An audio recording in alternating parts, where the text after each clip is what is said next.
ఉపవాసము అంటే చాలాసార్లు మనం ఉపవాసం గురించి మాట్లాడుకున్నాం. ఉపవాసము అంటే దేవునికి దగ్గరగా ఉండుట. దేవునికి దగ్గరగా ఉండుట. అంటే ఉపవాసం ఉండి వ్యాపారం చేసుకోకూడదు. ఉపవాసం ఉండి ఉద్యోగం చేసుకోకూడదు. ఉపవాసం ఉన్నావంటే నువ్వు దేవుని దగ్గర వాక్యం చదవడము, ప్రార్థన చేసుకోవడము, లేదా సహవాసంలో ఉండడము అదే జరగాలి. కొన్నిసార్లు ఉపవాసం ఉండి ఆయా పనులు చేసుకుంటాం. అది ఉపవాసం అని దేవుడు అనడం లేదు. ఉపవాసం ఉన్నాం అంటే అర్థమేంటంటే, అర్థమే ఉంది. దేవునికి దగ్గరగా ఉండడం. మరి ఉపవాసం ఉండి దేవునికి దగ్గరగా ఉండడం అంటే, ఆయన వాక్యం చదివే విషయంలో గాని, ప్రార్థన చేసుకునే విషయంలో గాని, సహవాసంగా మనందరం కూడా ఒకరికొకరు ప్రార్థన చేసుకునే విషయం గాని, అది ఉపవాసము. అయితే ఆ ఉపవాసము ఎలా చేయాలి? ఉపవాసం యొక్క శక్తి ఇక్కడ చూడండి పాఠమేంటి ఈరోజు? ఉపవాసం యొక్క శక్తి. ఉపవాసానికి అంత శక్తి ఉంది. నిజంగా ఈరోజు ఇక్కడ మనం ఉపవాసం చేసినా, మీరు వ్యక్తిగతంగా మీ కుటుంబాల్లో మీరందరూ ఉపవాసం చేస్తూ ఉంటారు. ఆయా వారాల్లో. ఎవరైనా ఉపవాసం చేసినప్పుడు, ఉపవాసం యొక్క శక్తి నీకు తెలియాలి అంటే, ఎస్తేరు గ్రంథం చదవాలంటాను నేనైతే. ఎస్తేరు గ్రంథం 10 అధ్యాయాల్లో కూడా అద్భుతంగా 9 సందర్భాలున్నాయి ఇక్కడ. ఈ 9 సందర్భాలు కూడా ఎప్పుడు జరిగాయి తెలుసమ్మా? ఉపవాసం ఎప్పుడైతే చేశారో, ఎప్పుడైతే ఉపవాసంలో వాళ్ళు ఏడుస్తాము వ్యక్తిగతంగా. ఏడుపు, దుఃఖం, రోదన. అంటే ఉపవాసము దేవునికి దగ్గరగా ఉండి, ఎప్పుడైతే మన బాధను దేవునికి వ్యక్తపరుచుకుంటామో, ఎదుటివారి కుటుంబంలో ఉన్న సమస్య ఎప్పుడైతే దేవుని దగ్గర చెప్తామో, దేవుడు ఉపవాసం ఉండి నువ్వు చేసే విజ్ఞాపన, నువ్వు చేసే ఏడుపు, నువ్వు పెట్టే రోదన, నువ్వు పెట్టే ఆ మొర్ర నీ జీవితంలో గనుక ఉంటే, ఎస్తేరు గ్రంథంలో జరిగిన సందర్భాలన్నీ కూడా చూద్దాం ఒక్కొక్కటిగా మనం. ఎప్పుడైతే ఉపవాసం అనగానే ఈ 3 ఉన్నట్టుగా గ్రంథంలో కనబడుతుంది. ఎస్తేరు గ్రంథం 4 అధ్యాయం. ఎస్తేరు గ్రంథం 4 అధ్యాయం. ఎస్తేరు గ్రంథం 4 అధ్యాయం. 8వ వచనాన్ని మీరు చూడగలిగితే 4:3 4:3 ఎస్తేరు గ్రంథం 4:3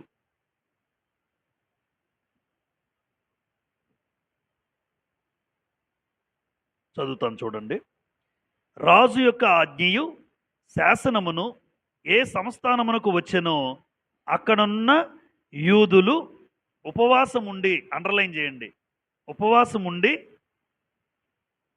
మహా దుఃఖములోను, ఏడ్పులోను, రోదనములోను మునిగిన వారైరి. అనేకులు గోనెను బూడిదను వేసుకుని పడి ఉండిరి. చూసారా? అంటే ఉపవాసము ఎందుకు ఏర్పడిందంటే, అక్కడ యూదుల కోసం ఒక చట్టం చేయబడింది. 127 సంస్థానాల్లో కూడా యూదులను చంపాలి అని ఒక తీర్మానం, ఒక శాసనం చేయబడింది. ఇప్పుడు ఈ శాసనం విన్నటువంటి యూదులు, ఆ 127 సంస్థానంలో ఉన్నటువంటి ఆ రాష్ట్రాల్లో ఉన్న యూదులు ఏమయ్యారంటే దుఃఖంలో మునిగిపోయారు. అరే, యూదులందరినీ చంపడానికి తీర్మానం జరిగిపోయింది, శాసనం జరిగిపోయింది. ఇప్పుడు ఏం చేయగలరు? ఒకే ఒక మార్గం ఉంది. అన్ని మార్గాలు మూసుకుపోయినా దేవుడు మార్గాన్ని తెరవగలడు. మనుషులు మూసేసినా దేవుడు తెరవగలడు. అది గుర్తుపెట్టుకోండి. అంటే మనుషులు మార్గాన్ని మూసేస్తారు అనుకుంటాం. ఆ వ్యక్తి వల్ల నేను సాధించలేకపోయాను కాదు. ఆ వ్యక్తి ఎంత ప్రయత్నం చేసినా ఒకవేళ కొంత మట్టుకే, కానీ మూసేసినటువంటి నీ యొక్క ద్వారాలను తెరిచేవాడు దేవుడు. ఇప్పుడు 127 సంస్థానాల్లో రాజు తీర్మానం ఏంటంటే, రాజు చేత ముద్ర వేయించేశారు, ఏ యూదుడు బ్రతకూడదని. అయితే వీళ్ళు చేసింది ఒకటే, ఇంకేమీ చేయలేం. అందుకే దిక్కులేని వారికి ఎవరు దిక్కు అంటారు? ఖచ్చితంగా దిక్కు తోచని స్థితిలో, నిస్సహాయ స్థితిలో ఉండే వాళ్ళకి దేవుడు దిక్కుగా కనబడతాడు. ఆయన మాత్రమే చేయగలడు. ఇప్పుడు చూడండి, వాళ్ళు ఏమయ్యారు? ఉపవాసం ఉండి మహా దుఃఖము, ఏడుపు, రోదన. ఎందుకంటే చచ్చిపోతారు, ఇప్పుడు చంపేస్తారు వాళ్ళని. ఇప్పుడు వాళ్ళు ఏం చేస్తారంటే దుఃఖముతో, ఏడుపుతో, రోదనతో దేవునికి ఉపవాసం ఉండి ఏం చేస్తున్నారు? ఇప్పుడు ప్రార్థన. వాళ్ళు దుఃఖంలో మునిగిపోయారని రాస్తుంది, చూసారా? ఎప్పుడైతే 4వ అధ్యాయంలో యూదులందరూ కూడా దుఃఖము కలిగి, ఏడుపు కలిగి ఏడుస్తూ ఉన్నారో వారి జీవితంలో, దాన్ని ఎవరు చూస్తారు? దేవుడు చూసి 9 రకాల కార్యక్రమాలు. ఇప్పుడు యూదులు ఉన్నటువంటి ఆ కాలంలో రాజు ఎవరు? అహష్వరోషు. ఈ అహష్వరోషు అనే రాజు పరిపాలిస్తూ ఉన్నాడు. 127 సంస్థానాలకు అధిపతి. ఇప్పుడు పరిపాలిస్తుంటే వాస్తవానికి ఎస్తేరు రాణి అయిపోయింది. ఎస్తేరు రాజ్యంలో ఆ అంతఃపురంలో ఉంది. అంతఃపురంలో అహస్వరోషు దగ్గరే ఉంది. కానీ ఈ విషయం ఆవిడకి కూడా తెలిసింది. కానీ ఆవిడ కూడా ఏం చేయలేదు. ఎందుకు? శాసనం అనేది జరిగిపోయింది. ఒక్కసారి రాజు ముద్ర తీసి వేస్తే ఎవ్వరు దాన్ని మార్చలేరు. ఎవ్వరూ మార్చలేరు. అందుకోసం మొర్దెకై అన్నటువంటి వ్యక్తి, ఎస్తేరును పెంచిన మొర్దెకై బట్టలు చింపుకొని, గోనె పట్ట కట్టుకొని, బూడిద పోసుకొని బాధపడుతూ ఉంటే, ఆ సమయంలో ఉపవాసంతో వాళ్ళు ఉన్నటువంటి జీవితాన్ని చూసిన దేవుడు ఏం చేశారంటే, నెంబర్ 1 మొట్టమొదటి కార్యం చూడండి. ఎందుకు? ఉపవాసం యొక్క శక్తి మనకు తెలియాలి. ఏ రోజైతే వాళ్ళు దుఃఖముతో, ఏడుపుతో ఒక సమస్యను బట్టి ఏడుస్తూ ఉన్నారో, ఈరోజు ఇక్కడ సమస్య వాళ్ళ ప్రాణాలు పోతాయి. నేనేమంటానంటే, మనందరికీ ఏవో సమస్యలుంటాయి. బిడ్డల కోసం, భర్త కోసం, భార్య మార్పు కోసం, భర్త మార్పు కోసం, బిడ్డల మార్పు కోసం, బిడ్డల జీవితాలు బాగుండాలని మనందరికి ఎన్నో ఉంటాయి బయటకు చెప్పుకోలేకపోయినా. బాధ, వేదన ప్రతి కుటుంబంలో ఉంటే దేవుడు అంటున్నాడు, సమస్య వచ్చినప్పుడు ఉపవాసం ఉన్నారు. ఆ ఉపవాసంలో ఏడ్చారు. నువ్వు ఏడిస్తే, దుఃఖపడితే, నీకు ఏ అవసరత ఉందో, ఏ ఇబ్బందిలో నువ్వు అవమానించబడుతున్నావో, దేవుడు ఖచ్చితంగా ఉపవాసముతో నువ్వు చేసేది దేవుడు వింటాడు. హృదయపూర్వకంగా దేవుడి మీద అనుకుంటే, ఇప్పుడు ఇదంతా తీర్మానం చేసింది ఎవరు? శాసనం చేసింది ఎవరు? రాజు. రాజైన అహష్వేరోషు. కానీ యూదులు చనిపోకూడదని దేవుడి ఉద్దేశం. ఇప్పుడు ఏం చెయ్యాలి అంటే, ఆ సమయంలో వాస్తవానికి మొర్దెకై ఒకానొక రోజున అప్పటికే అహష్వేరోషును కాపాడుతాడు. మీరు చరిత్ర విన్నారు, ఎస్తేరు గ్రంథం. అంటే మొర్దెకై ఒక గేట్ వాచ్‌మెన్, ఒక గేట్ కాపలాదారుడు. ఈ ద్వారపాలకుడైన మొర్దెకై ఏం చేశాడంటే, అహష్వేరోషును చంపడానికి ఒక 2 భటులు ప్రయత్నం చేస్తారు ఒకప్పుడు. ఏదైతే ప్రయత్నం చేశారో అహష్వేరోషు చంపబడకుండా మొర్దెకై కాపాడుతాడు. ఎందుకంటే ఎస్తేరుకి చెప్తాడు, అమ్మా మీ ఆయన్ని చంపబోతున్నారు, మీ ఆయన చంపబోవడానికి 2 మాట్లాడుకుంటే నేను విన్నాను అని మొర్దెకై సందేశాన్ని ఎస్తేరుకి చెప్పడం, ఎస్తేరు వచ్చి తన భర్త అయిన అహష్వేరోషుకి చెప్తే ఆ మాట విన్నాడు. ఎవరు చేశారో చూడండి, హెల్ప్ చేసింది ఎవరో తెలుసుకోలేదు. ఎప్పుడు? అహష్వేరోషు అసలు ఆలోచనే లేదు. ఈ విషయం నీకు ఎవరు చెప్పారు ఎస్తేరు అనలేదు. ఎవరు నాకు ఈ మేలు చేశారు అనలేదు. కానీ అహష్వేరోషు మర్చిపోయిన ఎవరు మర్చిపోలేదు? అది. ఈరోజు నేను అనుకుంటాను ఎప్పుడు కూడా, నేను ఒకరికి సహాయం చేస్తే ఏంట్రా కనీసం థ్యాంక్స్ కూడా చెప్పలేదు, సహాయం చేశాను, వాళ్ళకి మేలు చేశాను, కనీసం వాళ్ళు నా గురించి ఏమీ మాట్లాడలేదు అని అనుకోక్కర్లేదు. నువ్వు చేసిన సహాయం తిరిగి రెండింతల ఆశీర్వాదంగా దేవుడు ఇవ్వగలడు. అయితే మనం ఇచ్చింది ఎప్పుడు కూడా, ఇచ్చిన విషయంలో, సహాయం చేసిన విషయంలో ఎప్పుడు కూడా వాళ్ళు ఏదో నాకు చెయ్యాలి, వాళ్ళు నన్ను గుర్తించుకోవాలి అని కాదు. వాళ్ళు గుర్తించుకున్నా గుర్తించుకోకపోయినా నువ్వు చేసిన సహాయానికి దేవుడు ప్రత్యుపకారం ఏదో ఒక రోజు చేస్తాడు ఖచ్చితంగా. సామెతల గ్రంథం 19వ అధ్యాయంలో ఈ మాట మనం చూస్తాం. ఒకసారి చూడండి. సామెతల గ్రంథం 19వ అధ్యాయం. సామెతల గ్రంథం 19వ అధ్యాయం 17వ వచనాన్ని మీరు చూడగలిగితే 19:17లో, పేదలను కనికరించువాడు యెహోవాకు అప్పిచ్చువాడు, వాని ఉపకారమునకు ఆయన ప్రత్యుపకారము చేయును. మీరెవరినైనా కనికరిస్తే, ఖచ్చితంగా కనికరించి ఏదైనా మీరు పెట్టగలిగితే, మీరు చేసిన ఉపకారం తిరిగి దేవుడు ఏం చేస్తాడట? ప్రత్యుపకారం చేయకుండా ఉండడు. అందుకే ఏదైతే మొర్దెకై ఉపకారం చేశాడో అహష్వేరోషుకి, ఒకానొక సమయంలో అహష్వేరోషుకి ఏం పట్టలేదు? నిద్ర పట్టలేదట. అక్కడే ఎస్తేరు గ్రంథంకి వెళ్ళిపోదాం, అది వదిలిపెట్టద్దు. ఎస్తేరు గ్రంథం 6వ అధ్యాయం చూడండి. ఎస్తేరు గ్రంథం 6వ అధ్యాయం. ఇప్పుడు దేవుడు మొర్దెకైని గుర్తించాలి. నువ్వు మొర్దెకై చేసిన ఫలితం, మొర్దెకై చేసిన మేలు నీకు తెలియాలి అని అహష్వేరోషుకి రాత్రంతా నిద్ర పట్టనివ్వలేదు. అంటే నిద్ర పట్టనిచ్చేది కూడా ఎవరు? నిద్ర పట్టకుండా చేయగలడు, నిద్ర పట్టేటట్టు కూడా చేయగలడు. చూడండి ఎస్తేరు గ్రంథం 6వ అధ్యాయం 1వ వచనం. ఆ రాత్రి నిద్ర పట్టకపోయినందున రాజ్యపు సమాచార గ్రంథము తెమ్మని రాజు ఆజ్ఞేయగా అది రాజు ఎదుట చదివి వినిపింపబడెను. అసలు వాస్తవానికి రాజులు నిద్ర పట్టకపోతే ఏం చేస్తారు చెప్పమంటారా? చరిత్ర చదివితే రాజులు నిద్ర పట్టకపోతే డాన్సర్లను తీసుకొస్తారు, నాట్యకత్తులని డాన్స్ వేయిస్తుంటారు. వాళ్ళు డాన్స్ వేస్తుంటే చూస్తూ ఆనందిస్తూ ఉంటారు. ఇది రాజుల పద్ధతి. కానీ ఎందుకో ఈయనకు వచ్చిన మనసు ఏంటంటే, నాకు నిద్ర పట్టట్లేదని అటు ఇటు తిరిగేస్తున్నాడు. ఏంటి నిద్ర పట్టట్లేదు అని చెప్పి ఆ గ్రంథం ఒకసారి తీసుకురండి అన్నాడట. రాజ్య సమాచార గ్రంథం. అందులో ఎవరెవరు ఏం చేశారో, ఎవరు కీడు చేశారో, ఎవరు మేలు చేశారో అన్నీ రాస్తారు. అయితే ఏ రోజైతే అహష్వేరోషును చంపబడ్డారో ఆ ఇద్దరు పేర్లు, ఎవరైతే తను చంపబోయారో అది రాశారు. ఆ ఇద్దరు సమాచారం ఎవరు చెప్పారో కూడా రాయించేశారు ఆ గ్రంథంలో. ఎవరు చేశారు మేలు? మొర్దెకై. అంటే పలానా మొర్దెకై అన్నవాడు రాజా నీకు సహాయం చేశాడా? కరెక్ట్‌గా చూడండి. ఆశ్చర్యం ఏంటంటే వాళ్ళు పేజీ ఓపెన్ చేస్తే ఇలా ఉంది గ్రంథం. ఓపెన్ చేశారు ఇలా ఓపెన్ చేసి అన్ని రావాలా? ఎంత ప్రణాళిక చూడండి దేవుడిది. నువ్వు చేసిన ఉపకారం ఏదైనా దేవుడు గుర్తుపెట్టుకుంటాడు, మనుషులు మర్చిపోయినా. మనుషులు మర్చిపోయినా ఆయన గుర్తుపెట్టుకుంటాడు. మనుషులు చేయకపోయినా ఆయన ఏదో ఒక రూపంగా నీకు చేస్తాడు. అది మాత్రం గ్యారంటీ. అది మాత్రం గ్యారంటీ. ఇప్పుడు అదే పేజ్ ఎందుకు ఓపెన్ అవ్వాలి? ఆ రోజే రాజుకి రోజు పడుకునేవాడు. ఆ రోజు ఎందుకు నిద్ర పట్టలేదు? ఎందుకు అంటే నువ్వు మర్చిపోయిన వాళ్ళ ఉపవాసంతో ఉన్న స్థితిని బట్టి దేవుడు అహష్వేరోషుకు నిద్ర పట్టనవలే. చూడండి, అహష్వేరోషు పడుకోలేకపోయాడు. ఇప్పుడు చదివాడు చూడండి 2వ వచనం. ద్వారపాలకులైన బిక్తాను తెరెషు అను రాజు యొక్క ఇద్దరు నపుంసకులు రాజైన అహష్వేరోషును చంప యత్నించిన సంగతి మొర్దెకై తెలిపినట్టు అందులో వ్రాయబడి ఉండెను. రాజు ఆ సంగతి విని ఇందు నిమిత్తం మొర్దెకైకి బహుమతి ఏదైనా ఘనత ఏదైనా చేయబడినా అని అడుగగా రాజు సేవకులు అతనికి ఏమీయూ చేయబడలేదని ప్రత్యుత్తరం ఇచ్చిరి. చూసారా? అంటే దేవుడు కలుగు చేసుకుని రాజుని ప్రేరేపించాడు. అరే నీకు మేలు చేసింది ఎవడో తెలుసా? నువ్వేమో మేలు పొందుకుని హ్యాపీగా పడుకుంటున్నావు, తిరుగుతున్నావు, ఎంజాయ్ చేస్తున్నావు. ఎవరైతే నీకు మేలు చేశారో ఆ వ్యక్తిని నువ్వు మర్చిపోయావని ప్రేరేపించి మరి పడుకోకుండా గ్రంథం తెప్పించి చదివించుకున్నాడు. కరెక్ట్‌గా తెరిచాడు. ఎన్ని మాటలు చదివాడో మనకు తెలియదు కానీ కరెక్ట్‌గా చదివేసరికి మొర్దెకై మ్యాటర్ వచ్చింది. మొర్దెకైకి ఏమైనా సహాయం చేశానా అంటే మీరేం చేయలేదండి ఆయనకి. చూసారా?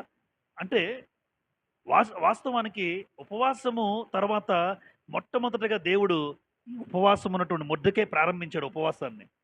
ఎప్పుడైతే ప్రారంభించాడో మొట్టమొదటిగా అహష్వేరోషు దృష్టి ఎవరి మీదకి వచ్చింది? మొర్దెకై మీదకే వచ్చేటట్టుగా చేశాడు దేవుడు. చూసారా? ఎందుకు అంటే ఉపవాసం ఉన్నాడు. యూదులందరి కోసం అందరూ బాగుండాలి, అందరూ బాగుండాలి, అందరూ క్షేమంగా ఉండాలి అని మొట్టమొదటిగా ఉపవాస ప్రార్థన ప్రారంభించిన వాడు మొర్దెకై. అలాంటి మొర్దెకైని నువ్వు మర్చిపోయినా నీకు నిద్ర పట్టకుండా మొర్దెకైనే జ్ఞాపకం చేశాడు ముందు. ఇప్పుడు అహష్వేరోషు దగ్గర మొట్టమొదటిగా పరిచయం ఏర్పడుతుంది మొర్దెకైకి. అతను తీసుకురండి అన్నాడు. మొర్దెకైని తీసుకురావడం జరిగింది. ఎంత గొప్ప ధన్యత చూడండి. అంటే ఉపవాస ప్రార్థన యొక్క శక్తి తెలియాలి మనకి.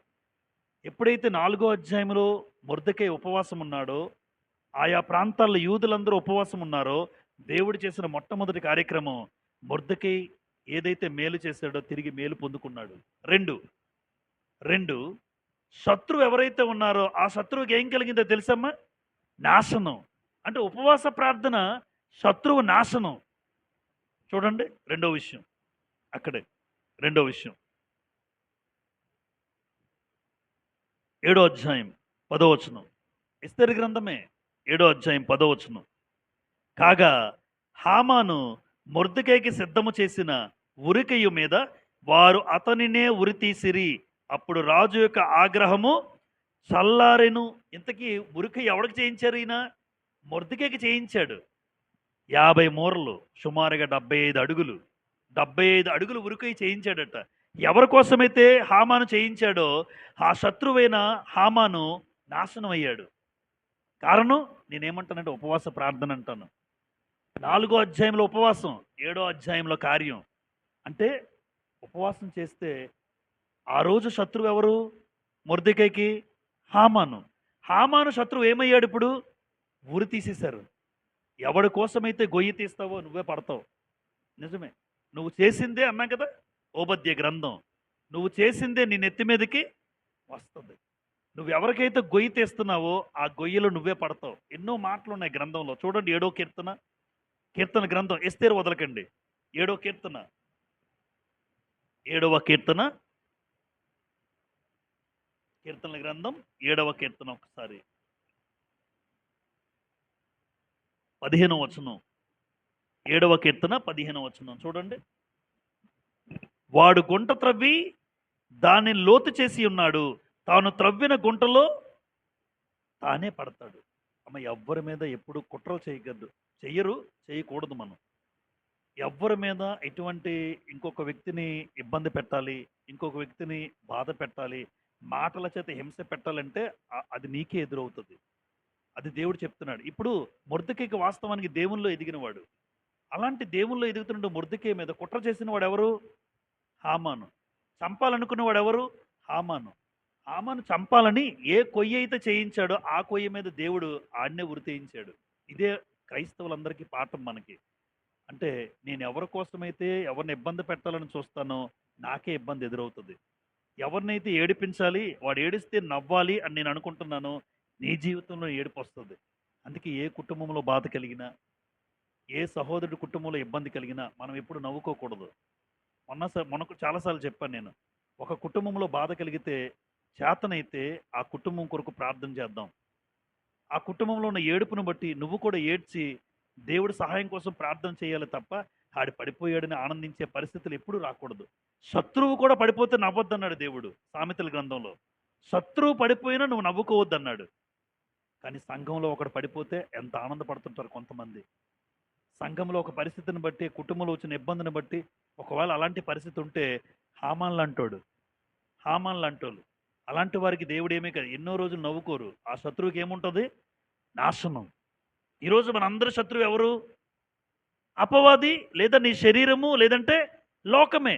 ఇప్పుడు ఉపవాసం ద్వారా నేను దేవుని సన్నిధిలో ఏడిస్తే, ఉపవాసం ద్వారా దేవుని సన్నిధిలో నేను మొర్ర పెడితే, దేవునికి కోరుకుంటే అపవాది మీద జయం, నా శరీరం మీద నాకు జయం, లోకం మీద నాకు జయం. ఆ రోజు హామాని మీద జయించాడు మొర్దెకై. ఈరోజు నేనేమంటానంటే మీరు కనుక ఉపవాసం ఉన్నప్పుడు ఈ మూడింటి మీద కూడా మీకు జయం కలుగుతుంది.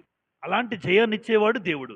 అంటే ఉపవాసం యొక్క శక్తి అర్థమైతే శత్రువు నాశనం.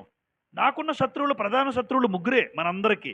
అపవాది, నీ శరీరం ఒక శత్రువు, అలాగే లోకం. ఎప్పుడు లోకం వైపే ఆకర్షిస్తారు మనుషుల్ని. రంగుల ప్రపంచం కదా, పిల్లలందరూ చూడండి ఆకర్షితులు అవుతూ ఉంటారు. అలాంటి లోకము జాగ్రత్తగా నువ్వు ఉండాలి అంటే ఉపవాసం ఉండి దేవుని దగ్గర ప్రార్థన. అందుకే అంటాము, వ్యర్థమైన వాటిని చూడకుండా నా కన్నులు తిప్పేసాయి. ఎట్టి పరిస్థితుల్లో కూడా ఏది నేను చూడకూడదు. లోకానికి నేను ఎప్పుడు ఆకర్షితులు కావడం, లోకం ఎప్పుడు ఆకర్షిస్తుంది, ఎప్పుడు నువ్వు ఆకర్షితులు అవ్వకూడదు. అపవాది ఎప్పుడు తప్పు చేయమని ప్రేరేపిస్తాడు, ఎప్పుడు నేను తప్పు చేయకూడదు. అలా ఉండాలి అంటే ఖచ్చితంగా వారంకొక రోజు ఎవరికి చెప్పకుండా ఉపవాస ప్రార్థన చేయడం చాలా మంచిది. నెంబర్ 3, రాజు శాసనం ఏమైందట? మార్చబడింది. శాసనం మార్చబడిపోయింది. ఏదైతే ఆసురస్ చేశాడు, ముద్ర కూడా వేసేశారు. వాస్తవానికి శాసనం మార్చబడదు. ఎందుకు అంటే, ఒకటి, మాదీయ పారసీక రాజ్యములో ఉన్న చట్టం ఏంటంటే, ఒకసారి రాజు యొక్క ఉంగరం తీసుకుని ముద్ర వేశారు అంటే ఆ శాసనం రాజు కూడా మార్చలేడు. రాజు కూడా అదే అంటాడు. అందుకే మాదీయ పారసీక రాజ్యానికి ఉన్న చట్టం ఏంటంటే, ఒక్కసారి కనుక రాజు చట్టం చేస్తే రాజు కూడా మార్చలేడు. నేను కూడా ఏం చేయలేను. ఎస్తేరు వెళ్తుంది, అయ్యా ఇలా మా కుటుంబం, మా యూదులు అంటే, రాజు అంటాడు నేను కూడా ఏం చేయలేను. రాజు, నువ్వు నాకు ఇష్టమే భారీగా, కానీ నీ వాళ్ళని నేను కాపాడలేను, ఎందుకంటే ఆల్రెడీ చట్టం చేసేస్తాం, దాన్ని మార్చడం నా వల్ల కాదంటాడు. అప్పుడు ఎస్తేరు ప్రారంభిస్తుంది మొర్దెకైకి చెప్పి ఉపవాస ప్రార్థన ఆలోచన. ఆశ్చర్యంగా రాజు శాసనం మార్చబడింది. చూడండి నెంబర్ 3, ఉపవాస ప్రార్థన యొక్క శక్తి. రాజు ప్రార్థన 8వ అధ్యాయం 3వ వచనం, 8:3. అయితే రాజు పేరట వ్రాయబడి రాజు ఉంగరముతో ముద్రింపబడిన తాకీదును ఏ మానవుడును మార్చజాలడు. కాగా మీకిష్టమైనట్లు మీరు రాజునైన నా పేరట యూదుల పక్షమున తాకీదు వ్రాయించి రాజు ఉంగరముతో దాన్ని ముద్రించుడి. అగో చెప్తున్నాడు, ఒక ప్లాన్ చెప్పాడు. నేను ఏ మానవుడు మార్చలేడు. అయితే ఒకటి, యూదులు కాపాడమని ఎస్తేరు, యూదులు కాపాడమని ఒక తాకీదు రాయించు, నా ఉంగరం తీసుకుని ముద్ర వేయండి, అప్పుడు యూదులందరూ కాపాడబడతారు. ఈ మనస్సు ఎందుకు వచ్చింది అంటే ఉపవాస ప్రార్థన. వాళ్ళు దుఃఖముతో ఏడుపుతో ఎప్పుడైతే ఏడుచారో ఆ ఉపవాస ప్రార్థన విన్న దేవుడు రాజుకు నిద్ర పట్టనివ్వలేదు, శత్రువు నాశనం చేశాడు. పైగా ఏ శాసనం అయితే 127 సంస్థానాల్లో యూదులందరూ చంపాలన్నాడో ఆ రాజే శాసనం మార్చేశాడు. ఆ రాజు చేతే శాసనం మార్చబడినట్టుగా మనకు కనబడుతుంది. అందుకే మనుషులకు అసాధ్యం, కానీ దేవునికి అసాధ్యమైనది ఏది లేదు. ఈ కార్యక్రమాలు జరగడానికి కారణం ఉపవాసం. ఉపవాసం. వాళ్ళు కఠిన ఉపవాసం, కటిక ఉపవాసం ఉన్నారు.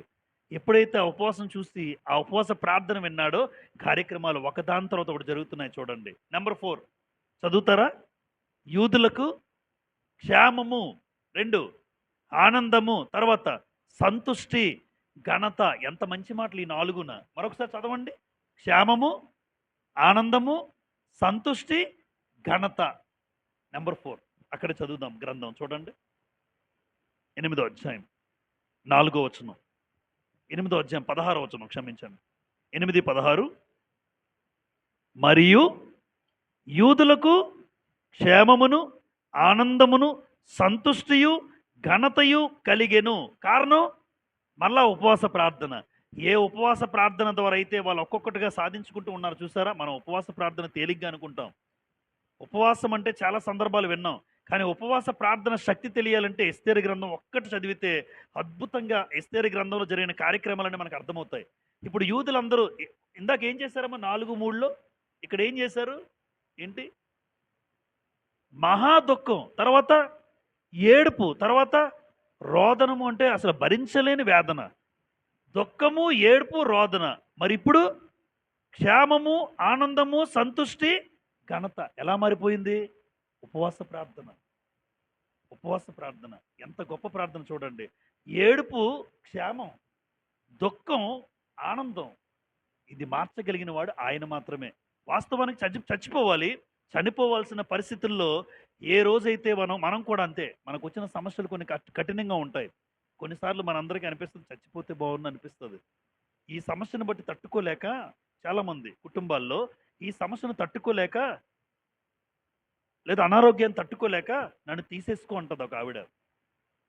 నేను ఉండడం వేస్ట్ అంటది తట్టుకోలేక. కానీ ఒకటి మాత్రం వాస్తవం, తట్టుకోలేనటువంటి బాధలో ఉన్న వాళ్ళు చేసిన ఉపవాసం నీకు అర్థమైతే ఈరోజు వాళ్ళ జీవితంలో దేవుడు క్షేమాన్ని, ఆనందాన్ని, సంతుష్టిని, ఘనతనిచ్చినప్పుడు నేను కూడా తట్టుకోలేనటువంటి బాధలు వచ్చినప్పుడు, తట్టుకోలేనటువంటి ఇబ్బందులు నాకు ఎదురైనప్పుడు, నా అన్న వాళ్ళు నాకు దూరమైనప్పుడు, దిక్కు తోచని పరిస్థితులు ఏర్పడినప్పుడు, నిస్సహాయ స్థితిలో ఉన్నప్పుడు ఉపవాసం ఉండి నువ్వు కూడా ఆ సమస్యను బట్టి ఏడు, బాధపడు, ఖచ్చితంగా దేవునికి చెప్పు. యూదులకు ఆనందం ఇచ్చినట్టుగా మన జీవితంలో కూడా దేవుడు ఆనందం ఇస్తాడు ఉపవాసం ఉండి చేస్తే. ఉపవాసం ఉండి చేస్తే. నెంబర్ 5 శత్రువు చేతనే యూదునికి ఏం జరిగింది? శత్రువు దగ్గరుండి తీసుకెళ్తాడు సన్మానంకి. శత్రువే. ఎంత బాధాకరం ఉంది అంశమా. ఆ రోజు హామాను ఫేస్ చూడాలి మీరు. శత్రువు ఎవరు? శత్రువు ఇప్పుడు హామాను. ఎవరు? మొర్దెకైకి. ఈ మొర్దెకైని చంపాలనుకున్నాడు, కానీ మొర్దెకైని ఇప్పుడు సన్మానం, లేదంటే గుర్రం మీద తీసుకెళ్లి ఊరేగించే పరిస్థితి ఏర్పడింది. 6వ అధ్యాయం 10వ వచనం, 10, 11, 12 రాసుకోండి. 6వ అధ్యాయం చూడండి. శత్రువు చేతనే నీకు ఘన సన్మానం అన్నాను నేను. అందుకు రాజు, నీవు చెప్పిన ప్రకారమే శీఘ్రముగా ఆ వస్త్రములను, గుర్రమును తీసుకుని రాజు గుమ్మమునద్ద కూర్చుని ఉన్న యూదుడైన మొర్దెకైకి అలాగుననే చేయుము. నీవు చెప్పిన దానిలో ఒకటియు విడువక అంతయు చేయమని హామానునకు ఆజ్ఞ ఇచ్చాడు అహష్వేరోషు. ఆ ప్రకారమే హామాను ఆ వస్త్రములను, ఆ గుర్రమును తీసుకుని మొర్దెకైకి ఆ వస్త్రములను ధరింపజేసి ఆ గుర్రం మీద అతను ఎక్కించి రాజ వీధుల్లో అతను నడిపించుచు రాజు గణపరచని అపేక్షించడానికి ఈ ప్రకారము చేయదగునని అతను ముందర చాటించెను. ఎంత గొప్ప ఘనత కలుగు చేశారు చూడండి. అంటే ఎవడైతే చంపాలనుకున్నాడో వాడే నీకు సన్మానం. ఈరోజు నేనేమంటానంటే, ఎవరైతే నిన్ను బాధ పెట్టారో, ఎవరైతే నీకు అవమానం పరిచారో వాళ్ళే నిన్ను మెచ్చుకుంటారు. నిజం. ఎవరైతే నిన్ను అవమానపరిచారో, ఎవరైతే నిన్ను బాధ పెట్టారో వాళ్ళే నిన్ను మెచ్చుకుంటారు. ఖచ్చితంగా జరుగుతుంది. చాలామంది జీవితాల్లో మీకు జరిగాయో లేదో, నా జీవితంలో జరిగింది. ఎవరైతే నిన్ను అవమానపరిచారో వాళ్ళే ఇప్పుడు గ్రంథాన్ని బట్టి మెచ్చుకుంటున్నారు, వాక్యాన్ని బట్టి మెచ్చుకుంటున్నారు. ఎవరైతే అవహేళన చేశారో వాళ్ళు మెచ్చుకుంటున్నారు ఇప్పుడు. కారణం ఒకటే, దేవుడు. ఇది నా గొప్పతనం కాదు, ఎవరి గొప్పతనం కాదు. ఎందుకు అంటే అవమానపరిచిన వాడే అక్కడే నీకు దేవుడు ఏం కలుగు చేస్తాడంటే మెప్పు కలుగు చేస్తాడు. గ్యారంటీ. మీ జీవితంలో. అందుకే అన్నాడు ఇక్కడ, శత్రువు ఆ రోజు నవ్వుకున్నాడు. ఆ శత్రువు చేతే మొర్దెకైకి ఏం చేయించాడు? ఘన సన్మానం. అందుకే ఎవ్వరిని ఎప్పుడు తోలనాడకూడదు. ఎవ్వరిని ఎప్పుడు అవహేళన చేయకూడదు. ఎగతాళిగా మాట్లాడకూడదు. ఎప్పుడు తక్కువ చేసి మాట్లాడకూడదు.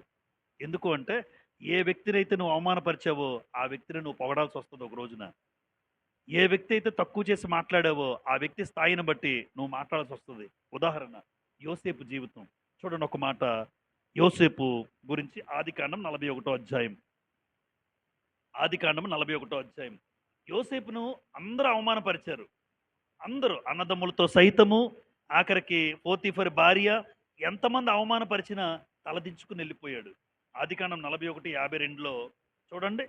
ఆదికాండం 41:52లో తరువాత అతడు అంటే యోసేపు, నాకు బాధ కలిగిన దేశమందు దేవుడు నన్ను అభివృద్ధి పొందించినని చెప్పి, బాధ కలిగిన దేశంలో యోసేపును దేవుడు ఏం చేశాడు?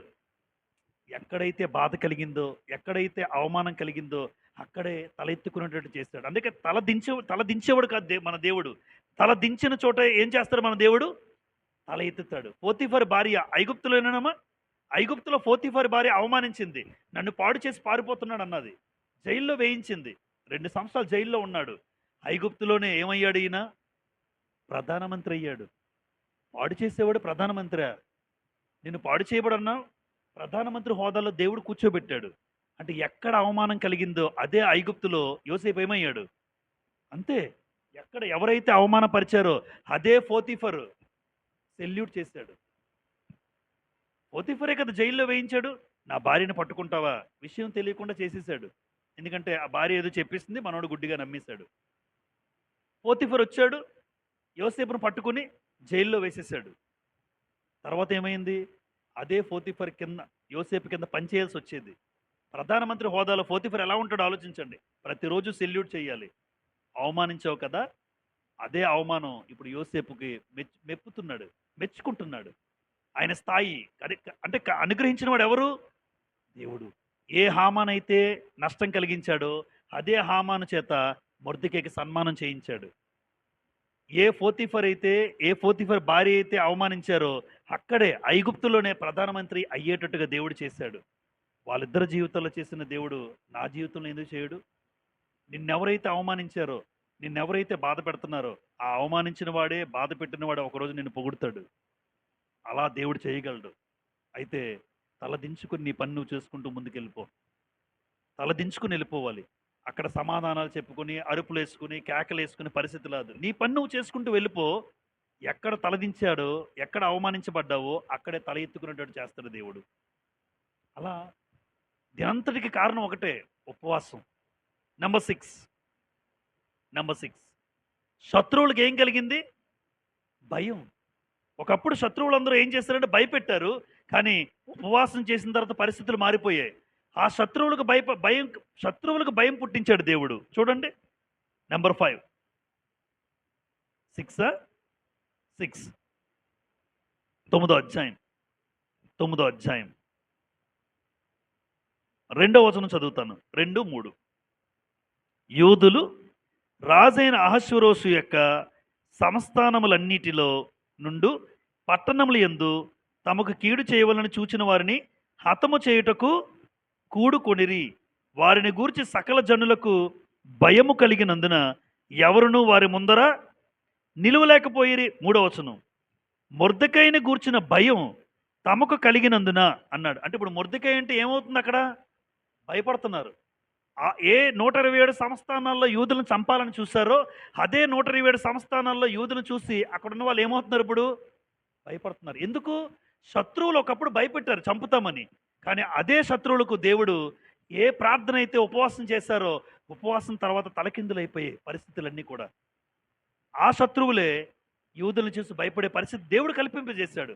మొర్దెకైని చంపుదాం అనుకున్నారు, కానీ ఇప్పుడు మొర్దెకైని చూస్తే భయం వేస్తుంది.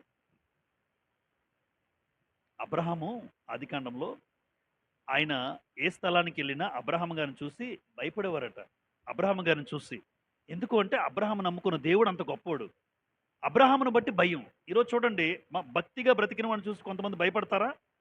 భయపడతారు. ముందుకు రావడానికి కూడా రారు. ఆ వ్యక్తితో మాట్లాడడానికి. నిజంగా భక్తిగా జీవించేవాడిని చూసి ఎదుటివాడు భయపడతాడు. ఆ పక్క నుంచి వెళ్ళిపోతుంటారు ఎదురైతుంటే. ఇదేంటి అలాగెందుకు పారిపోతున్నాడు? ఆ వ్యక్తితో మాట్లాడడానంటే భయం. ఎందుకంటే భక్తి కలిగిన జీవితం జీవించేవాడిని ఎవరు చూడలేరు. చూడలేక, మాట్లాడలేక అక్కడి నుంచి అటు వెళ్ళిపోతుంటారు మనుషులు. నిజంగా మనం భక్తిగా జీవిస్తే ఆ శత్రువులకు సైతం ఏం కలుగుతుంది అన్నాడు ఇక్కడ? భయం. అంటే నీ భక్తిని బట్టి ఎదుటివారికి ఏం కలుగుతుంది? ఖచ్చితంగాన. నువ్వు నిజంగా భక్తిగా జీవించు, ఎదుటివాడు భయపడుతుంటాడు. ఎందుకంటే వాడు అలా జీవించలేడు. మనం భక్తిని విడిచిపెట్టి బ్రతికే పరిస్థితి మనకు రాకూడదు. కాబట్టి శత్రువులందరికీ కూడా భయాన్ని కలుగజేశాడు. కారణం ఉపవాస ప్రార్థన. ఒకటా రెండా ఎన్ని గొప్ప కార్యాలు చూడండి. నెంబర్ 7, ద్వారపాలకుడి స్థితి నుండి ప్రధానమంత్రిగా మారిపోయాడు. ఇందాకే చదువుకున్నాం. వాస్తవానికి గేట్ వాచ్మెన్ అయిన, ఒక గేట్ కీపర్ అయిన. ఇప్పుడు ద్వారపాలకుడిగా ఉన్న మొర్దెకై స్థానం ఏమైపోయింది? ప్రధానమంత్రిగా. ఎస్తేరు గ్రంథం 10వ అధ్యాయం చూడండి. ఎస్తేరు గ్రంథం 10వ అధ్యాయం 3వ వచనం. యూదుడైన మొర్దెకై రాజైన అహష్వేరోషునకు ప్రధానమంత్రిగా నుండి తన వారందరితో సమాధానముగా మాట్లాడుచు తన జనుల యొక్క క్షేమమును విచారించువాడును, యూదుల్లో గొప్పవాడునై తన దేశస్థుల్లో చాలామందికి ఇష్టుడుగా ఉండెను. ఎంత మంచి సాక్ష్యం మొర్దెకై గురించి. యూదుడైన మొర్దెకై రాజైన అహష్వేరోషునిగా ఎలా ఉన్నాడు? ప్రధానమంత్రి. ఎక్కడుండేవాడు? Gate keeper. యోసేపు కూడా సేమ్ కదమ్మా. యోసేపు కూడా దాసుడు ప్రధానమంత్రి అయ్యాడు. ఈయన కూడా గేట్ కీపరు ప్రధానమంత్రి అయ్యాడు. కారణం ఒకటే, వాళ్ళు దేవుని పట్ల ఉన్నటువంటి భక్తి విధానం, దేవుని కోసం బ్రతికే జీవితం. యోసేపు ఎక్కడ తలవంచలేదు. మొర్దెకై కూడా దేవుడికి తప్ప ఎవరి దగ్గర తలవంచడు ఆయన. ఎవరి దగ్గర కూడా దేవుని కోసం నిలబడే జీవితాలు ఎప్పుడు కూడా ఆశీర్వాదకరంగా ఉంటాయి. కొంతమంది ఏం చేస్తాం చూడండి, దేవుడి కోసం నిలబడరు. దేవుని కోసం నిలబడరు. ఏదైనా ఇబ్బంది కలిగింది అనుకోండి, బాధ కలిగితే మారిపోతాం. దానియేలు నిలబడ్డాడమ్మా, దేవుని కోసం నిలబడిపోయాడు ఆయన. నేను ఖచ్చితంగా సింహాల బోన్లో వేసినా పర్వాలేదు, నేను దేవుని కోసం నిలబడతాను. శద్రకు, మేషకు, అబేద్నెగోలు దేవుని కోసం నిలబడ్డారు. ఎప్పుడైతే దేవుని కోసం నిలబడ్డారో దేవుడు వాళ్ళ కోసం నిలబడ్డాడు. అలాగే జరుగుతుంది. మనం ఏమనుకుంటామంటే ఈ ఇబ్బందులు ఇంకా నేను మారిపోతాను అని అనుకుంటాం. నువ్వు కనుక నిలబడగలిగితే నీకోసం దేవుడు నిలబడతాడు. భక్తులు నిలబెట్టాడు దేవుడు. కాబట్టి ద్వారపాలకుడి స్థితి నుంచి ప్రధానమంత్రిగా మొర్దెకై స్థితి ఏమైంది? ఇప్పుడు స్థితి మార్చబడుతుంది. ఎప్పుడు? స్తుతి నీ స్థితిని మారుస్తుంది. ఎప్పుడు ఎల్లప్పుడూ దేవుని స్తుతిస్తూ, ఉపవాసంలో కూడా మనం ఏం చేస్తాం? ప్రార్థనే. ఎల్లప్పుడూ దేవుని స్తుతిస్తూ, దేవుని గణపరుస్తూ ఉంటే ఆ స్తుతి నీ స్థితి మారిపోద్ది. నీకున్నటువంటి బాధాకరమైన స్థితి నుంచి దేవుడు అద్భుతంగా మార్చగలడు. సంతోషకరమైన స్థితికి దేవుడు మార్చగలడు. ఈరోజు మనకున్న అనేక సమస్యల్లో, అనేక రకాల బాధల్లో దేవుని ఎల్లప్పుడూ బాధల్లో కూడా స్తుతిస్తూ ఉండండి. యోబు ఏం చేశారమ్మా? తన బాధలో కూడా దేవునికి స్తుతి కలుగును గాక అన్నాడు. తన బాధలో దేవుడికి అన్నాడు. యోబు రెండింతల ఆశీర్వాదం పొందుకున్నాడు. అంటే యోబు స్థితిని మరలా దేవుడు తనకిచ్చాడు. కారణం ఒకటే, దుఃఖంలో కూడా నాకు ప్రార్థన చేస్తాడు, ఇబ్బంది పరిస్థితుల్లో కూడా నాకు ప్రార్థన చేస్తాడు. ఈరోజు మనం చూడండి, ప్రతికూల పరిస్థితి అయితే ప్రార్థన చేయరు ఎవరు. ఇబ్బంది కలిగితే దేవుని మందిరానికి రావు, బాధ కలిగితే మందిరానికి రావు. కానీ ఇబ్బందుల్లో, బాధల్లో, శ్రమల్లో కూడా ఎప్పుడైతే దేవుని స్తుతిస్తూ ఉంటామో అప్పుడు నీ స్థితిని మార్చడానికి దేవుడు ఇష్టపడతాడు. నీ పరిస్థితులు మార్చడానికి దేవుడు ఇష్టపడతాడు. ఆ పరిస్థితి నీకు కలగాలి అంటే నువ్వు ఉపవాసంలో ఉండి ఆ ఉపవాసం యొక్క శక్తిని తెలుసుకోవాలి. ఉపవాస ప్రార్థన మించిన శక్తివంతమైన ప్రార్థన గ్రంథములో లేదు. ప్రభు అయిన యేసు సైతం ఏం చేశాడో తెలుసమ్మా? యేసు కూడా అపవాదిని జయించడానికి ఏం చేశాడు? 40 రోజులు బాప్టిజం తీసుకున్నాడు. ఎప్పుడైతే బాప్టిజం తీసుకున్నాడో వెంటనే అపవాది శోధించాడు.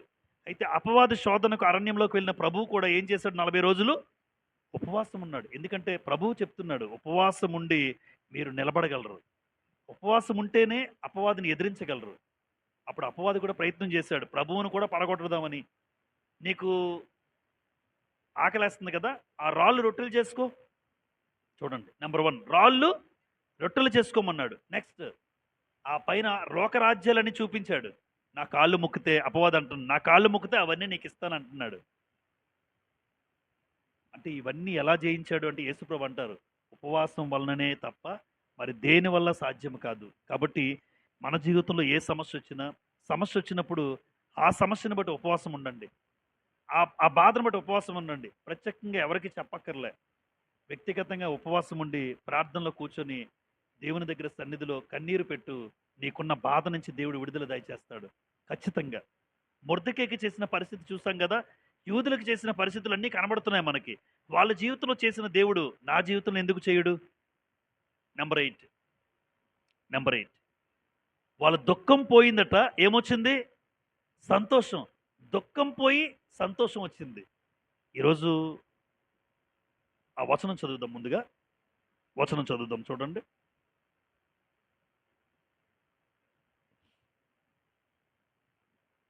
9వ అధ్యాయం 21వ వచనం. ఎస్తేరు గ్రంథం 9వ అధ్యాయం 21వ వచనం. యూదులు తమ పగవారి చేత బాధపడక నెమ్మది పొందిన దినములనియు వారి దుఃఖం పోయి సంతోషం వచ్చిన నెల. దుఃఖం పోయింది, ఏమొచ్చిందమ్మా? సంతోషం. అందుకే అన్నాము దేవుడు మన మానవ జీవితంలో అందరికీ కూడా సుఖ దుఃఖాలు దేవుడు జతపరిచాడు. అయితే సుఖం ఎల్లప్పుడూ సుఖమే కాదు, మనుషుల జీవితంలో ఏం కూడా కలగాలి? దుఃఖం కూడా రావాలి. ఎప్పుడూ సుఖం అంటే ఎవరు గుర్తుండరు? ఎప్పుడూ సుఖమైతే దేవుడు గుర్తుండడు. అందుకే దేవుడు ఆయన గుర్తుండాలని సుఖముతో పాటు దుఃఖము కూడా జతపరుస్తాడు. అంతా బాగా వెళ్ళిపోతుంటుంది, ఎవరో ఒకరు చనిపోతుంటారు మన కుటుంబాల్లో. అప్పుడు ఏం కలుగుతుంది? మరలా దుఃఖం. అలాగని ఆ దుఃఖంలో ఉంచడు, మరలా మరుపిస్తాడు. మరిచిపోయే పరిస్థితి దేవుడు ఇస్తాడు, మరలా సెట్ అవుతాడు. అంటే సుఖము దుఃఖము మానవ జీవితానికి సహజం. అందుకే ప్రసంగి 7:14 ఉంటుంది ఈ మాట. ప్రసంగి 7:14 దేవుడు సుఖ దుఃఖములను జతపరిచి ఉన్నాడు అంటాడు. ప్రతి మనిషికి కూడా సుఖమైతే ఉంది, అయితే దుఃఖం కూడా ఉండాలి. దుఃఖం లేకపోతే దేవుడు గుర్తుండడు, దేవుడిని మర్చిపోతాం మనందరం కూడా. ఇక్కడ కూడా అయితే అలాగని దుఃఖంగా ఉంచడు దేవుడు. నీ దుఃఖంలోంచి దుఃఖాన్ని ఎలా మారుస్తానని చెప్పి దుఃఖం పోయింది, ఏమొచ్చింది? సంతోషం వచ్చింది. కారణం ఒకటే, ఆ రోజు ఇక్కడ చదువుతున్నప్పుడు 4వ అధ్యాయంలో ఏంట్రా దుఃఖం, ఏంటి ఏడుపు, ఏంటి రోదనం, ఇలాగే ఉండిపోద్ది జీవితం? ఎప్పుడు ఉండదు. నీ జీవితంలో కూడా ఒకవేళ నువ్వు అనుకుంటే, ఒక చెల్లి అంటుంది నాతోనే, అని ఎప్పుడు నా జీవితంలో దుఃఖమే, ఎప్పుడు ఏడిపే కాదు, ఎప్పుడు వేదనే కాదు. ఒక రోజు ఉంది, నువ్వు నమ్మగలిగితే, ఉపవాసం ఉండి ఎవ్వరికి చెప్పకుండా నువ్వు ప్రార్థన చేయగలిగితే, నీ దుఃఖము, నీ ఏడుపు, రోదను సంతోషంగా మారుస్తాడు దేవుడు. లేదు, ఎలా చెప్పగలుగుతున్నారు? ఎస్తేరు గ్రంథంలో ఆ యూదులకు దేవుడు చేసిన పరిస్థితిని నేను చెప్పగలను. ఇది మీరు వాస్తవం నమ్మితే నీ జీవితంలో వచ్చిన ఏడుపుకి, నీ జీవితంలో వచ్చిన దుఃఖం కలకాలము శాశ్వతంగా అయితే ఉంచడు. అలా ఉంచితే దేవుడు అన్యాయస్తుడు అవుతాడు. కానీ మన దేవుడు అన్యాయస్తుడు కాడు అని నువ్వు నమ్మగలిగితే, ఆ రోజు వాళ్ళ దుఃఖంలో, ఏడుపులో, రోదనములో ఏం చేశారో, ఉపవాసం ఉండి ఎలా ఉన్నారో నీ జీవితంలో కూడా నువ్వు ఉండగలిగితే, నీ జీవితంలో కూడా దుఃఖం పోయి దేవుడు ఏమిస్తాడన్నా? సంతోషం. 30వ కీర్తనలో ఒక మంచి మాట ఉంటుంది, చదువుదాం. కీర్తనల గ్రంథం 30వ కీర్తన. కీర్తనల గ్రంథం 30వ కీర్తన చూడండి. 30వ కీర్తన 11వ వచనంలో, నా ప్రాణము మౌనముగా ఉండక నిన్ను కీర్తించినట్లు నా అంగలార్పును నీవు నాట్యముగా మార్చి ఉన్నావు అన్నాడు. నీవు నా 12 నీవు నా గోనెపట్ట విడిపించి. గోనెపట్ట అంటే ఇగో బాధ, గోనెపట్ట అంటే దుఃఖం, గోనెపట్ట అంటే విచారం. ఆ బాధలో గోనెపట్ట విడిపించి ఏమిచ్చారట? సంతోష వస్త్రము నన్ను ధరింపజేసి ఉన్నావు. అంటే అంగలార్పు అంటే దుఃఖం, ఏడుపు. అంగలార్పును దేవుడు ఎలా మార్చాడు అన్నాడు ఇక్కడ కీర్తనకారుడు దావీదు. నాట్యం అంటే డ్యాన్స్ ఎప్పుడేస్తారు? అంతే. ఎవరైనా ఏడుస్తూ డ్యాన్స్ వేసే వాళ్ళు చూసారండి మీరు? కాదు. ఏడుపు వస్తే డ్యాన్స్ వేస్తూ కూర్చుంటాడు. ఆడేవో డ్యాన్సులు ఏదో స్టెప్లు వేస్తున్నాడంటే ఖచ్చితంగా ఏదో చిన్నది కాళ్ళు ఊగుతున్నాయంటే ఆడికి ఆనందం కలిగింది. ఆనందం కలిగినప్పుడు మాత్రమే నాట్యం చేస్తారు. అంటే నీ అంగలార్పును, నీ ఏడుపును, నీ దుఃఖాన్ని దేవుడు ఎలా మార్చాడు? నాట్యం. నువ్వు గోనెపట్ట కట్టుకున్నావు. ఎందుకంటే ఎస్తేరు గ్రంథంలో 4వ అధ్యాయం ఇప్పుడు 3వ వచనం చదివాం కదా. దీని ముందు ఏం జరిగింది అంటే, గోనెపట్ట కట్టుకున్నాడు మొర్దెకై. గోనెపట్ట కట్టుకున్నాడు. అయితే దేవుడు గోనెపట్ట తీసేశాడు. గోనెపట్ట తీసేసి మొర్దెకైకి సంతోష వస్త్రాన్ని ధరింపజేశాడు. అదే జీవితం. ప్రధానమంత్రి హోదాలో ఉన్నాడు ఇప్పుడు. గోనెపట్ట తీసేశాడు, సంతోష వస్త్రం ఇచ్చాడు. అంగలార్పును తీసేశాడు, దుఃఖమును తీసేశాడు, నాట్యముగా మార్చేవాడు దేవుడు. ఆయన నాట్యంగా మార్చాలంటే నువ్వు ఉపవాసం ఉండి నీకున్న బాధ, నీకున్న సమస్య ఆయనతో మాత్రమే చెప్పుకో. ఆయనతో మాత్రమే. ఖచ్చితంగా దేవుడు దుఃఖాన్ని తీసి ఆనందాన్ని ఇవ్వగలడు. నెంబర్ 9 చివరగా చివరిగా యూదులందరూ వాళ్ళ జీవితంలో ఏం పొందుకున్నారమ్మా? యూదులందరూ నెమ్మది. 9 కార్యాలు జరిగాయి వారి జీవితంలో. చదువుదాం. ఎస్తేరు గ్రంథం 9వ అధ్యాయం 16వ వచనం. 9:16 చూడండి. రాజు సంస్థానముల యందుండు తక్కిన యూదులు కూడుకొని తమ ప్రాణములను రక్షించుకొనుటకై పూనుకొని అదారు మాసము 13వ దినమందు, అదారు మాసం అంటే 12వ నెల, 13వ దినమందు తమ విరోధుల్లో 75,000 మందిని చంపివేసి తమ పగవారి వలన బాధ లేకుండా ఏం పొందారు? బాధ లేకుండా నెమ్మది తిరిగి వీళ్ళే ఎంతమందిని చంపారు యూదులు? 75,000 మందిని. వాస్తవానికి ఎలా ఉందంటే పరిస్థితి తలకిందులయ్యింది. తిరిగింది. ఎవరైతే చంపాలని చూశారో ఆ చంపాలని చూసిన వాళ్ళనే యూదులు 75,000 మందిని చంపారు. పగవారందరూ పోయారు. వాళ్ళు నెమ్మది పొందారన్నాడు. బాధ లేకుండా నెమ్మది. అంటే ఇన్ని కార్యక్రమాలు. నెంబర్ 1, రాజు ఒక మనసును మార్చాడు దేవుడు. మొట్టమొదటిగా రాజు మనసును మార్చాడు. మొర్దెకై వైపు దృష్టి పెట్టాడు. ఒక వచనం చూపించలేదు, నేను ఆ మాట చూపిస్తాను. అమ్మ, ఎవరి మనసునైనా మార్చగలిగిన వాడు ఎవరో తెలుసా? రాజు సైతము హృదయాన్ని దేవుడు తిప్పగలడు. సామెతల గ్రంథం 21లో ఉంటుంది ఈ మాట. అంటే ఎవరి మనసునైనా దేవుడు తిప్పగలడు ఆ సమయానికి. సామెతల గ్రంథం 21వ అధ్యాయం చూడండి. సామెతల గ్రంథం 21వ అధ్యాయం మొదటి వచనం. 21:1. యెహోవా చేతిలో రాజు హృదయం నీటి కాలువల వలె ఉన్నది. ఆయన తన చిత్తవృత్తి చొప్పున దానిని దేవుడు ఎటు తిప్పాలంటే రాజును కూడా తిప్పుతాడు. అందుకే ఆశీర్వాదకి ఏం పట్టలేదు, ఎందుకంటే ఆయన తిప్పాలి. యెహోవా చేతిలో రాజు హృదయం ఉంది. రాజైనా ఎవరైనా ఆయన చేతిలో ఉన్నాడు. దేవుడు, సమస్త మనుషులు ఆయన వశంలో ఉన్నారు. ఎవరినైనా తిప్పగలడు. అందుకే ఉపవాసము దేవునికి దగ్గరగా గడిపితే, ఎప్పుడు ఉపవాసం ఉన్నా వ్యక్తిగతంగా దేవుని ప్రార్థన చేసుకోండి, పాటలు పాడుకోండి, వాక్యం చదువుకోండి. అలా మీరుండి మనకున్న సమస్యను కన్నీరు పెట్టి దేవుని దగ్గర అడిగితే, నీకున్న బాధలో దేవుడు ఇన్ని కార్యక్రమాలు ఎస్తేరు గ్రంథంలో జరిగాయి.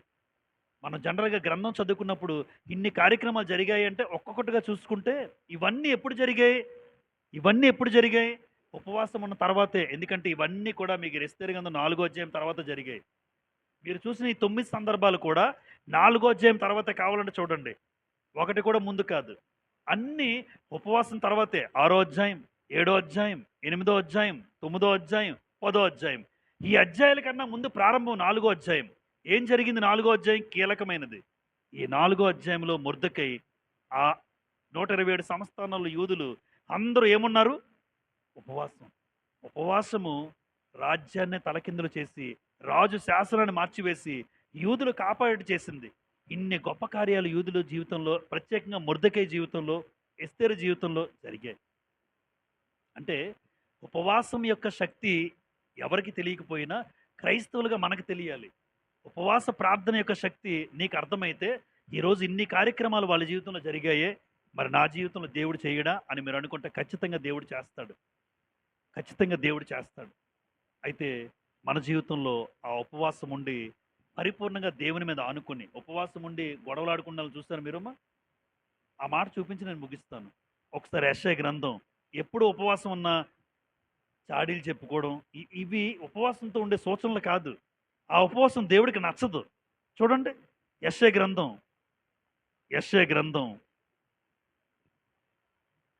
58వ అధ్యాయం. గతంలో ఒకసారి చెప్పాను, నేను మరొకసారి జ్ఞాపకం చేస్తాను. యెషయా గ్రంథం. ఉపవాసం ఉన్నప్పుడు ఎప్పుడు ఇవి మాత్రం మీ జీవితంలో, మన జీవితాల్లో రాకూడదు. 58:3. మేము ఉపవాసం ఉండగా నీవెందుకు చూడవు? మేము మా ప్రాణములను ఆయాసపరచుకొనగా నీవెందుకు లక్ష్య పెట్టవు అని అందురు. చూడు ఎలా అడుగుతున్నారు. ఉపవాసం ఉన్నాము, ఏమయ్యా చూడలేదు మా వైపు అని అడుగుతున్నారట వీళ్ళు. ఆకలితో ఉంటే మా వైపు చూడవా అంటే ప్రాణాన్ని ఆయాసపరచుకోవడం, తిండి లేకుండా మనం ఉండడం కదా ఉపవాసం. ప్రాణాలు ఆయాసపరుచుకుంటే మా వైపు చూడవేంటి అని అడుగుతున్నారు. 4 మీరు కలహపడుచు, వివాదము చేయుచు, అన్యాయముగా గుద్దులాడుచు ఉపవాసముందురు. ఏంటి ఇలా కూడా ఉంటారా? ఉంటారు. వస్తాం గానీ ఒకలంటే ఒకళ్ళు పడదు. వస్తారు గానీ మందిరానికి ఒకలంటే ఒకళ్ళు పడదు. పడకపోతే నీ ఉపవాసం వృధా. వృధా. అంటే ఒకళ్ళనొకళ్ళు గుద్దులాడుకోవడం అంటే లిటరల్‌గా గుద్దుకోవడం కాదు. ఒకళ్ళకంటే ఒకళ్ళకి పడదు. ఒకళ్ళంటే ఒకళ్ళకి పొనగదు. ఈళ్ళు ఇటుంటే ఈళ్ళు ఇటు తిరుగుతారు. అంటే అలాంటి ఉపవాస ప్రార్థన దేవుడికి ఇష్టం లేదంటున్నాడు దేవుడు. దేవుడికి ఇష్టం ఉండదు. ప్రతి ఒక్క సహోదరుడితో, సహోదరితో నువ్వు సమాధానంగా ఉంటే ఆ ఉపవాసం దేవునికి ఇష్టం. ఇప్పుడు లిటరల్‌గా ఆళ్ళు కొట్టుకోవడం కాదు ఇక్కడ. మనం చదువుతున్నప్పుడు ఎలా ఉంటది? మీరు కలహాలు, వివాదాలు, అన్యాయంగా గుద్దులాడుచు అంటే కొట్టుకోవడం నుంచి కాదు. ఒకళ్ళంటే ఒకళ్ళకి పడదు. ఒకళ్ళంటే ఒకళ్ళకి పొసగదు. అలాంటి మీరొచ్చి మళ్ళీ ఇక్కడ కూర్చొని ఉపవాసం ఉంటే అదొక ఉపవాసమా అని అడుగుతున్నాడు. ఎందుకు మా వైపు చూడవు నువ్వు అడగక్కర్లే. ఎందుకు చూడట్లేదంటే మీలో గొడవలు పెట్టుకుంటారు. మీలో తారతమ్యాలుంటాయి. మీలో ఒకరంటే ఒకరికి పడదు. మీలో భేదాభిప్రాయాలుంటాయి. అవన్నీ పెట్టుకొని నువ్వు ఎన్ని రోజులు ఉపవాసం ఉన్నా ఆ ఉపవాసము వృధా. అందుకే చెప్తున్నాడు. పైన చూడండి. పైన మీ కంఠ ధ్వని పరమున వినబడినట్లుగా మీరు ఇప్పుడు ఉపవాసము ఉండరు. అట్టి ఉపవాసము నాకు అనుకూలమా? అలాంటి ఉపవాసం నాకెందుకు అంటున్నాడు. మీరు ఉపవాసం ఉంటే ఇంతవరకు ప్రార్థన చేస్తాం మనస్ఫూర్తిగా. ప్రతి కుటుంబం కోసం ప్రతి సహోదరుడు చేశారు. ప్రతి సహోదరి చేశారు. అలా చేసిన విధానాన్ని బట్టి దేవుడు ఆనందిస్తాడు. అయితే ఎవ్వరి మీద ఎటువంటి భేదాభిప్రాయాలు ఎప్పుడు పెట్టుకోకండి. ఎవ్వరి మీద ఎటువంటి కలహాలు, ఎవరితో కూడా గొడవలు. వాళ్ళంటే నాకు పడదు, వీళ్ళంటే నాకు పడదు అన్న వాళ్ళు ఎవరైనా వస్తే ఉపవాస ప్రార్థన వేస్ట్. వేస్ట్ అంటాను నేనైతే. వృధా. మనసులో కూడా ఆ వ్యక్తి మీద ఎటువంటి చెడు అభిప్రాయం నీకు ఉండకూడదు. అప్పుడు నీ ప్రార్థన అంగీకరించబడుతుంది. ఇంతవరకు చేసామే గొంతులు ఎత్తుకుని 20 నిమిషాలు 30 నిమిషాలు చేసామే ఆ ప్రార్థన దేవుని సన్నిధికి అన్నాడు. మీ కంఠధ్వని పరమను వినబడాలి అంటే మీలో కలహాలు ఉండకూడదు. కొరింథీ సంఘంలో ఏమున్నాయి? కొరింథీ సంఘంలో ఒకరంటే ఒకరికి పడదు. సంఘస్థులే మళ్ళీ. సంఘస్థులే కానీ ఒకరంటే ఒకరికి పడదు. మీలో కలహాలు ఉన్నాయంటాడు. మీలో ఏకాభిప్రాయం లేదంటాడు. సంఘమే కానీ ఒకరంటే ఒకరికి పడదంటాడు. ప్రేమ లేదంటాడు. ఇవన్నీ లేకుండా ఉపవాసం ఉంటే ఆ ఉపవాసం దేవునికి నాకు అనుకూలమా అంటున్నాడు. అనుకూలం కాదు అంటున్నాడు. కాబట్టి ఉపవాసము దేవునికి దగ్గరగా ఉండడం, ఎలా ఉపవాసం చేయాలి? ఉపవాసం ఉన్నప్పుడు వాళ్ళు ఎలా చేశారు? అలా ఉండడం వల్ల వాళ్ళు ఏం పొందుకున్నారు? మన జీవితంలో కూడా ప్రతి సమస్యకి, ప్రతి బాధకి, ప్రతి ఇబ్బందికి, ప్రతి దుఃఖానికి మీరు ఆ సమస్యని ఎత్తి దేవుని దగ్గర ప్రార్థన చేయండి. ఉపవాసం ఉండి ప్రార్థన చేయండి. అది ఏదో ఒక వారం మీకు అనుకూలంగా ఉన్నప్పుడు. ఇంకొకటి మీరు ఇంట్లో ఉన్నప్పుడు సమయాన్ని బట్టి ఉద్యోగం చేసుకున్నప్పుడు ఉపవాసం ఉన్నా ఆ ఉపవాసం ఉపయోగం ఉండదు. ఎందుకంటే ఉద్యోగం దాని మీద దృష్టి పెడతావా? దేవుడి మీద పెడతావమ్మా? నేను ఉద్యోగం చేసుకుంటానండి స్కూల్లో. అక్కడ ఉపవాసం ఉండే ఎందుకు? ఎందుకంటే నేను దేవుడి మీద దృష్టి పెట్టకుండా దేవునికి దూరంగా ఉండడం కాదు ఉపవాసం. దేవునికి దగ్గరగా ఉండడం. దేవునికి దగ్గరగా ఉండడం అంటే ఉద్యోగంలో 1,00,000 కారణాలు పెట్టుకొని దృష్టి పెడతాను. అది ఉపవాసం ఉన్నావు కాదు. ఆ రోజు సెలవు పెట్టుకునైనా లేదు ఇంటి దగ్గర ఉన్నావా కొన్ని గంటలు ఉపవాసం ఉండు. దేవునితో గడపడం, వాక్యంతో గడపడం, ప్రార్థనలో గడపడం. అందరి కోసం ప్రార్థన చేయండి. ఎప్పుడైతే అందరి కోసం ప్రార్థన చేస్తామో నీ కోసం దేవుడు ఆలోచించడం మొదలు పెడతాడు. మనం ఏం చేస్తాం? నా కోసం, నా కుటుంబం కోసం, నా బిడ్డల కోసం మేము బాగుండాలి. కానీ అందరి కోసం చేసేవాడు నీ కోసం దేవుడు ఆలోచిస్తాడు. నీ కుటుంబం కోసం దేవుడు ఆలోచిస్తాడు. కాబట్టి ఉపవాసము ఆ శక్తి మనకు అర్థమైంది. ఈ ఈ రకమైన ప్రార్థనా జీవితం మనం కలిగి ఉంటే ఖచ్చితంగా మన జీవితంలో ముందుకు వెళ్ళే ఒక అద్భుతమైన కార్యాలను మనం చూడగలం. ఓపికతో మీ అందరికీ కూడా ప్రభు పేరిట వందనాలు చెల్లిస్తున్నాను. అందరికీ ప్రభు పేరిట వందనాలు.